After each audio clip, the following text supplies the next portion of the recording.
Olá pessoal, professor Sérgio Augusto na área para mais uma aula de História. Hoje o tema da nossa aula são as fábricas durante a primeira Revolução Industrial. Iniciando aqui a nossa aula, é importante ressaltar, que a gente está falando da primeira Revolução Industrial. E essa revolução ela ocorreu lá na Inglaterra no século XVIII. E essa revolução, ela marcou a substituição do trabalho manual pelo uso de máquinas e a produção doméstica pelo sistema fabril. Isso a gente já viu de forma mais completa no primeiro vídeo sobre a Revolução Industrial. Aqui à esquerda uma imagem que aborda o artesão, trabalhando sozinho ali com auxílio de algumas ferramentas dentro do seu processo produtivo. E aqui a maquinofatura, que é a utilização da mão de obra humana ali, juntamente com as máquinas, onde a produção ela vai se tornar mais eficiente em larga escala e por aí vai.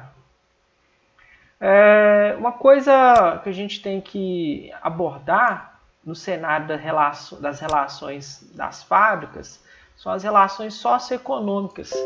Então, durante o desenvolvimento da Revolução Industrial, houve o estabelecimento de uma relação interessante entre capital e trabalho.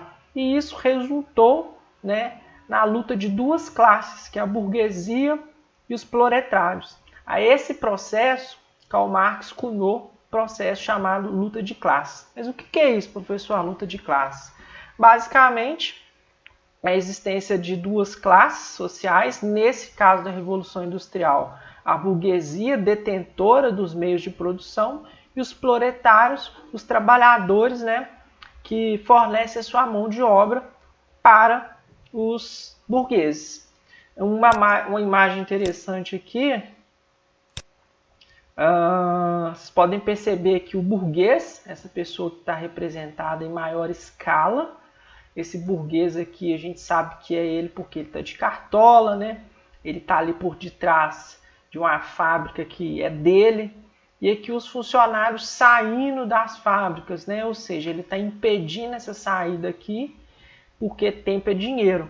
Então nesse período a gente vê relatos do relógio em relação à Revolução Industrial. Então o trabalhador ele tinha relógio para saber a hora que ele tinha que ir trabalhar, mas no interior das fábricas, essa questão da hora, dos relógios, ela era proibida em alguns casos, para o trabalhador não ter noção do tempo que ele está ali trabalhando, para ele ficar sempre um pouco mais. E claro, tempo é dinheiro. Aqui do lado direito, outra imagem é a do Karl Marx, a pessoa que cunhou e fez grandes estudos em relação ao contexto da Revolução Industrial. É dele esse conceito de luta de classes aí. E para ele resulta no mal da sociedade aí. As fábricas durante a Revolução eram abafadas, sujas, os trabalhadores eles não tinham direitos trabalhistas que a gente tem hoje, férias, 13º, uma regulamentação das horas de trabalho. Enfim, essas primeiras fábricas lá na Inglaterra, as relações e as condições de trabalho eram muito precárias. E lógico que isso acabou gerando reações por parte dos trabalhadores. E aí a gente vai falar de dois movimentos interessantes mais para frente. Aqui eu trouxe para vocês algumas imagens dessas fábricas inglesas no início dessa primeira Revolução Industrial. Vocês podem perceber que de fato eram muito mal iluminadas, abafadas. Aqui a gente já vê a presença do trabalho infantil. Hoje ele é proibido, mas ele era mais lucrativo. As condições de trabalho eram precárias. Uma outra imagem que a gente vai ver é a questão também do trabalho infantil e da mão de obra feminina, que mais uma vez era paga a menor. Hoje a gente vive tempos de transformações importantes, onde essa equação aí ela está tendendo a se equilibrar, e a gente espera que isso ocorra, homens e mulheres exercendo ali as mesmas funções, que ganhem o mesmo capital, tá certo? Sejam pagas de forma igual. Aqui de novo, mais uma imagem, aqui no caso uma fábrica que produz tecido em larga escala. Essas máquinas aqui são os teares e aqui a mão de obra feminina. Beleza? A carga horária dentro dessas fábricas girava em torno de 16, 18 horas. Tem autores que falam de 14 horas, então a carga horária era muito excessiva, os salários eram baixos, as condições de trabalho eram péssimas.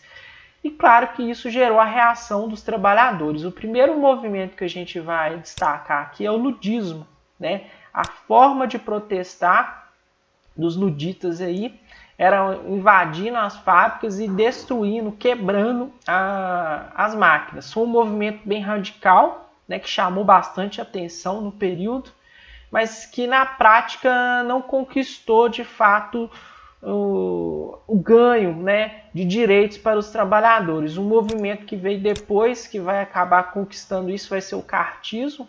É um movimento mais político e sindical, na qual um grupo de trabalhadores entrega para o governo uma carta exigindo alguns direitos trabalhistas e acaba que essa carta é analisada, né, e mediante as passeatas e a conscientização de parte desses trabalhadores, com o tempo eles conseguem, né, adquirir alguns direitos para todos os trabalhadores. E claro, isso serviu de modelo para que outros trabalhadores em outros lugares do mundo também reivindicassem seus direitos. Então, hoje a gente ainda luta por vários direitos no campo trabalhista e isso começou de fato com esses dois movimentos aí. Então, tem uma relação muito forte passado e presente, tá certo?